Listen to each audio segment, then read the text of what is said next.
સુરતીઓના ઘરે બનતું શિયાળા માટે સ્પેશિયલ એવું ખીચું ભૂલાવી દે તેવી રેસીપી બનાવીશું લીલા લસણનું કાચું, જે થોડી તૈયારી હશે તો ફક્ત 5 જ મિનિટમાં બની જશે। પહેલાં તો લીલા લસણના આવી રીતે વ્હાઈટ ભાગને આગળથી કાપી લઈશું।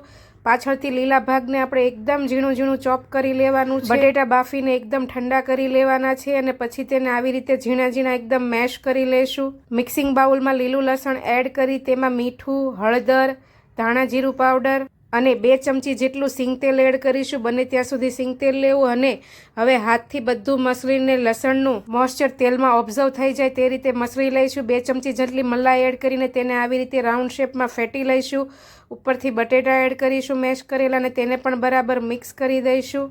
આવી રીતે ફેટીને તેને પણ થોડું લાઇટ કરી લઈશું। ફરી પાછી 1 ચમચી જેટલી મલાઈ નાખીશું, તેને પણ મિક્સ કરીશું। 2 લીલી મરચી ઝીણી સુધારેલી એડ કરી બરાબર મિક્સ કરીને સર્વ કરીશું।